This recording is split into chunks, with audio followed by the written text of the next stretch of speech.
आवाज दो। सम्मानित साथियों, आज के सभा के सभापति महोदय,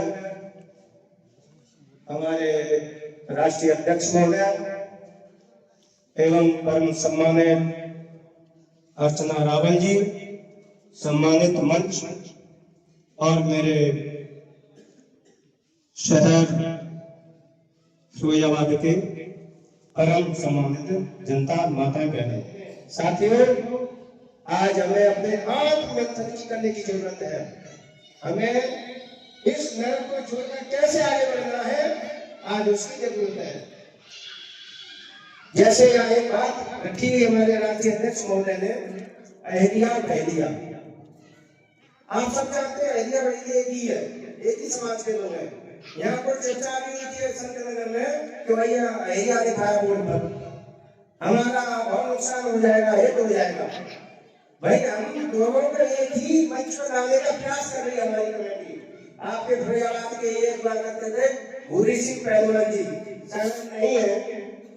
हमने देखा है जब मीटिंग में वो लोग जाया करते थे तो अपने वक्तव्य में कहते थे कि साहब मैं अपने को जब बहलिया बोलता हूँ तो ऐसे लगता है कि मेरे गाल में किसी ने चाटा मार दिया है। वो कहते थे, उनकी बात मुझे आज भी पता है।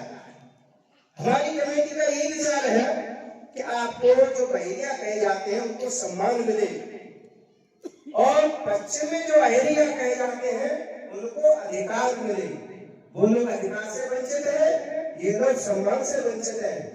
तो दो जो पिक्चर आपको दिखाई गई है, आप अहलियाओं का सहयोग कीजिए, अहलिया बहलियाओं का सहयोग करेंगे, उनको सम्मान मिल जाएगा, आपको अधिकार मिल जाएगा। एक साथ रहकर आगे बढ़ेंगे तो हम जो अग्रणी हैं उनसे भी आगे निकल सकते हैं। तीसरी बात, दो बात कहनी, दो बात और कहूंगा। तीसरी बात और है, बात क्या चल रही है शैक्षणिक उन्नयन की।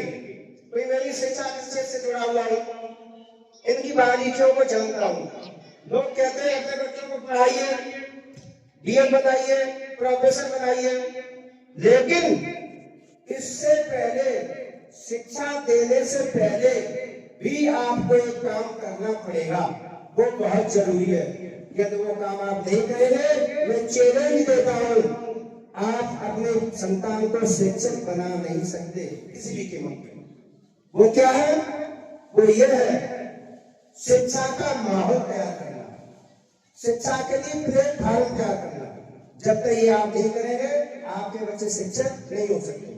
उसका उदाहरण जीता जाता है, कहीं सिद्ध स्थान हो, देवी देवता का मंदिर हो, आप अचानक जा रहे हो, आपकी नजर पड़ जाती है, तो अचानक में जैसे आवाज आती है, अरे ये देवी का मंदिर है। आप उन्हें जानते हुए भी आपके हाथ जुड़ जाएंगे और सिर झुक जाएगा, क्योंकि परिवेश है, वो भगवान का स्थान है, परिवेश आ गया, आप उस परिवेश में घुस गए, इसलिए आपकी आत्मा वो कह रही है, झुक रही है।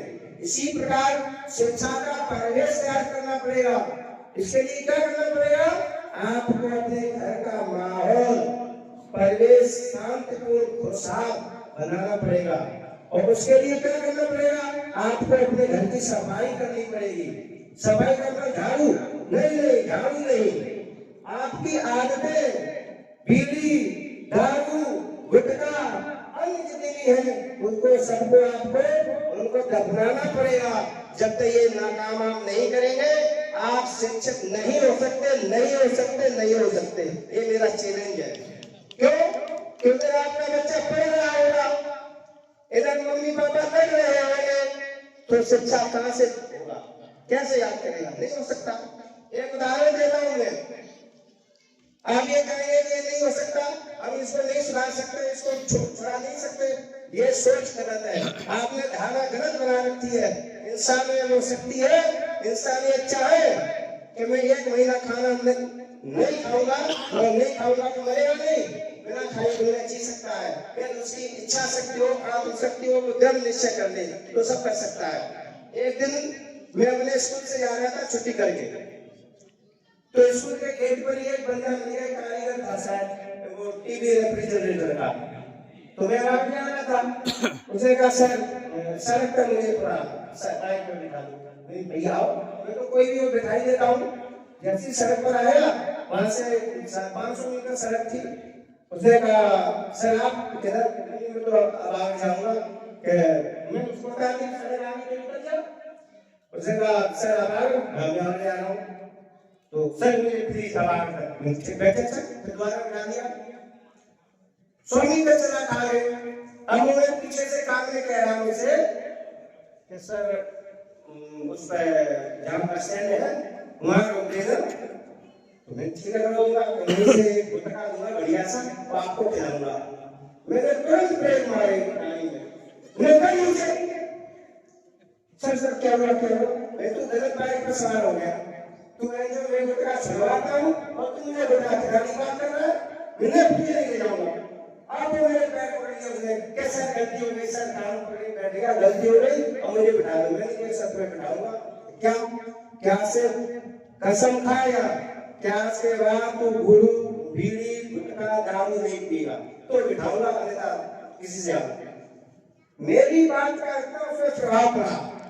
उसने तुरंत उसकी जेब में बीड़ी थी, गुटखा थे, उसने निकाले, आगे फेंक दिए। उसने कहा गुरुजी आज के बाद मैं जिसकी कसम चाहूं आज के बाद मैं इस्तेमाल नहीं करूंगा। अब मैं उसको जानता नहीं था, पहचानता नहीं था। मैंने थोड़ा सा प्रयास किया और उसका परिवर्तन आ गया। कि आप लोग की विशेषकर माताएं बहनें ये प्रयास करें अपने परिवारों में। सब संभव है, एक दिन सुननी पड़ेगी, सब संभव है। मेरे सुनने जब पढ़ाता हूँ बच्चों को सबको सिखा रखा है मैंने।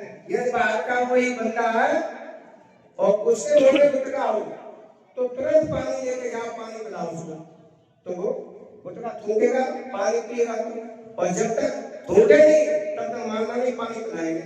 ये हमारी दायित्व है। ये हम सब लोग प्रयास करेंगे, ये संभव है। तो शिक्षा के लिए हमें ये करना पड़ेगा। अपने अपने परिवार का माहौल बदलना ही पड़ेगा। उसके पहले कुछ हो नहीं सकता।